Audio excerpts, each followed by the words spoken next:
Good morning. It's Friday. Um, I know I'm wearing exactly the same clothes that I was yesterday, which was Thursday, but trust me, it is a day later. I just have clothes up here that I throw on for recording. They cycle out every week. Anyway, that's not the subject of the video. Another topic that isn't the subject of the video today. I felt great this week, and I was thinking last weekend I was in Philadelphia, and Nick and I went for that long walk around Philadelphia, ending at Walt Whitman's tomb. There's a video on that from a couple of days ago. For dinner afterwards, we went out and they ate a steak. And honestly, I had no memory of actually ever having eaten a steak before in my life. I was a vegetarian as a teenager until my mid-30s, and I eat fish and turkey now, but I don't cook red meat. I don't know how to cook it. And I don't often. I cannot remember the last time I had red meat, period. But I feel great, and I think the combination of that 14-mile walk and a big chunk of steak um, has given me some gumption. So I might do that, I don't know, once a year, once a quarter. Let me know what you think, particularly if you're someone who doesn't eat red meat a whole lot. How's that fit in? What do you think about it?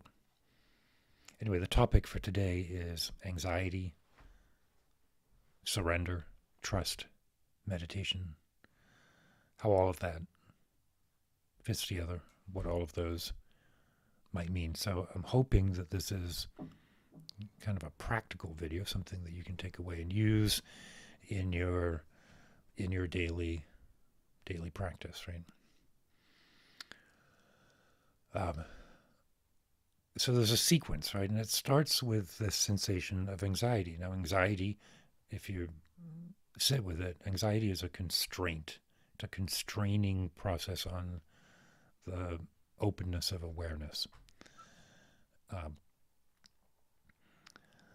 And at the root of that anxiety is this sort of this sense that one or another of the expected outcomes that we are attached to is not going to turn out the way that we think it will.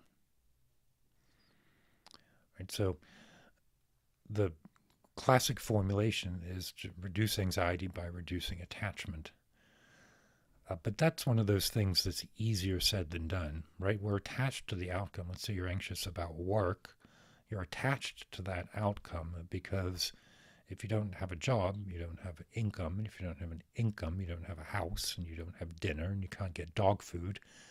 The whole cycle, dog food, not for me, dog food for my dogs, right? I can't provide for the people and beings who depend on me. I can't do the things I want to do. And so there's anxiety about not being able to do those things. So in that space, we have the self, we have the desires, and we have the reaction. We have the attachment and the reaction that's caused by that attachment. So how do you let go of the attachment? You have to project into the future. And remember, that's all the future is another form of thought. We don't reside in the future. We can anticipate it. We can look forward to it. Anticipate meaning believe that it will happen. But we can also anticipate it in the sense of looking forward to it. We can fear it, but we don't reside there. Practice looking into the future. 10 minutes ahead, 10 days ahead, 20 days. This is the framing exercise. The thing that I'm anxious about right now, what in 20 days might it look like? Many things I was anxious about 20 days ago simply disappeared. I didn't do anything. They came about one way or the other, and then I adapted and reacted to whatever the new situation was.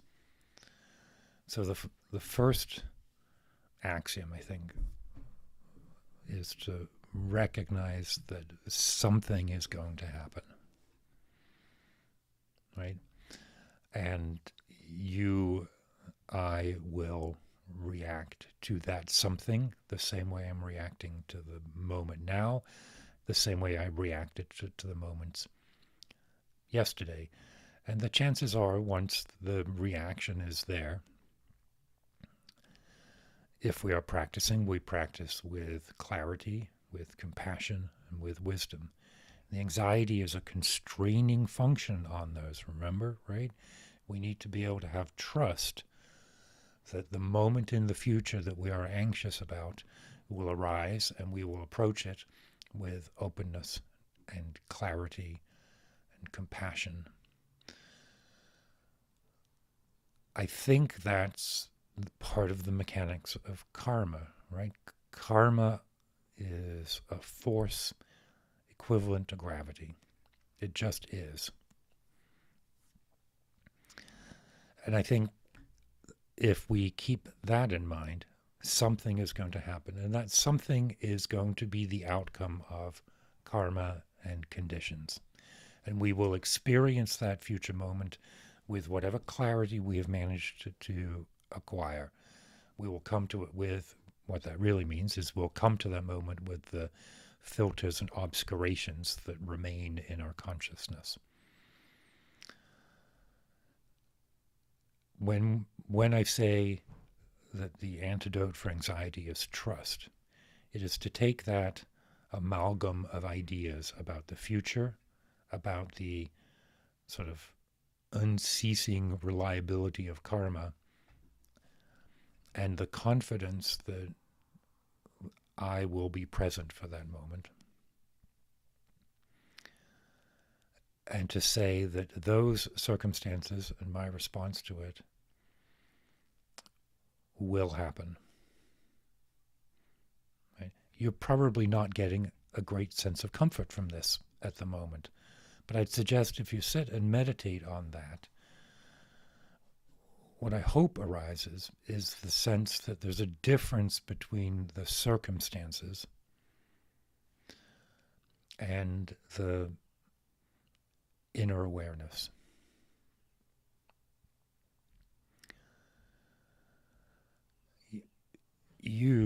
I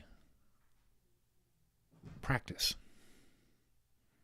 I am fortunate enough, you are fortunate enough to live in a time and a place where the teachings are available. Fortunate enough to be able to record a video and watch a video. Fortunate enough to have a job and an income and a lifestyle. Fortunate enough to know how to play the piano and have the time and capability to exercise that. Those are all great, but those aren't what make me a being, right? Those make me awesome, but they don't make me, they're not my Buddha nature. The exercise of surrender is the recognition that our being is fundamentally present and separate from the circumstances around it. And that the unfolding of those circumstances, all right, so now, all right, probably still not really thinking this is particularly helpful, but here's the move that I think is either going to do for you or not. The unfolding of those circumstances is really unfathomable to me, because the unfolding of karma, the unfolding of grace is right, the ways of the divine is unfathomable to me. And I can look at that and say, there is no way, and I mean zero chance, that 20 years ago I could have plotted out the decisions that would have brought me to the moment here and now. You know that, right? All those circumstances, those awesome situations I just listed out, I didn't even know that those would be desirable when I was 30, when I was 20. And yet here they are. They have worked out as a combination of my own sort of skillful means as they developed and the unfolding of karma. I mean, yeah, I'm kind of saying that there's a lack of free will involved in this. When I say that something is going to happen, we can kind of just set back and let it happen. Now, that doesn't mean that I'm not articulating my desires, but I know that that's what I'm doing. So I want a particular outcome in a project or at work. I for sure am going to, as clearly as I can, understand what I want and state that. But that's all I can do. Those are just another shiny object floating out there in the sort of mobile of outcomes.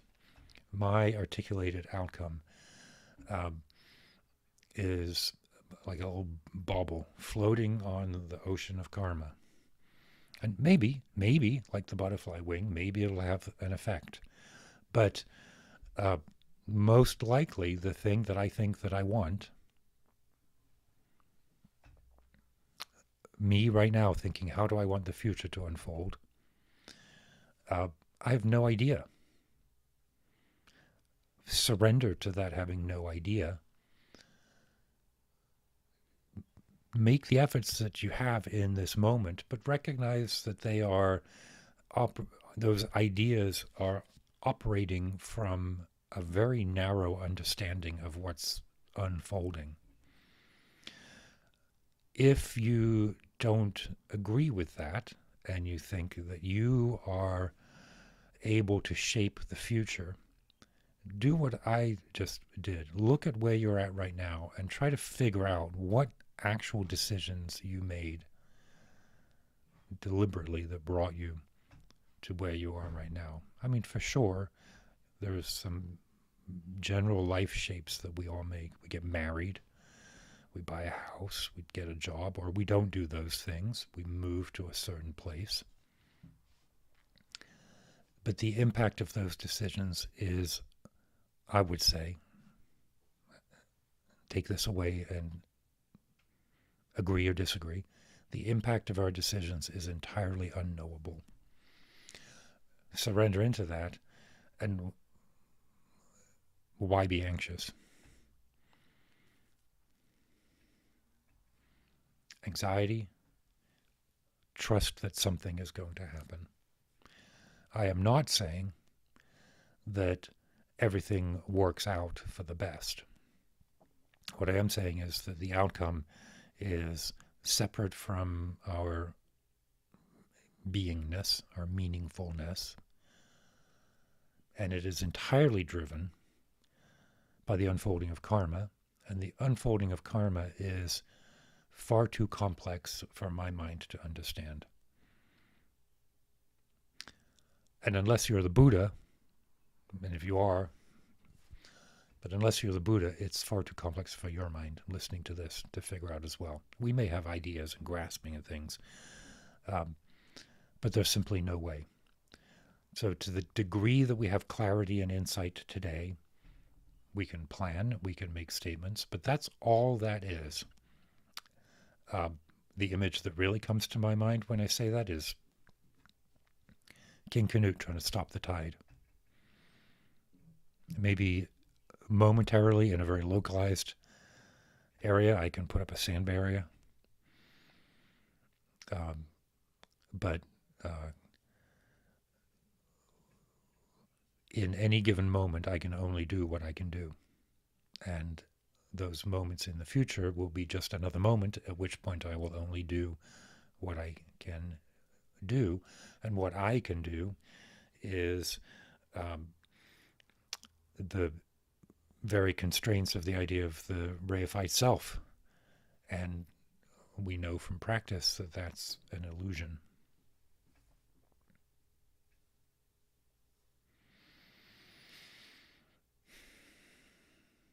This is not a defeatist message. I want that to be very clear, right? There's a profound liberation in letting go of the idea of free will, recognizing that when I articulate a desire, I'm articulating something that is formed from attachment, that is irrelevant in the unfolding of karma, except maybe to the slightest degree of shifting a few strands here and there.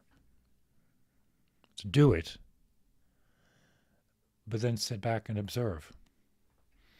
And bad things will happen. Good things will happen. I don't like it when bad things happen. But something will happen. And then after that, continue each moment, frame the future in that same way. It all starts with sitting. It all starts with seated meditation, clarifying discernment, so that as much as possible we can observe the tides that are impacting us and we can respond with grace and elegance. So, I hope things work out the way that you want. I hope that for myself. But at the end of it, I don't know what I want. I know I don't want to lose my job. But that's attachment, right? Anyway, let me know what you think. This is a difficult topic, right? But it's at the core. It's at the core of the practice, of turning the practice into something that is not theoretical, not theological, but is hands-on. How do we live? So I want to talk more about it, but let me know. Some feedback will help me shape those ideas. So, alrighty then. Keep your wits about you.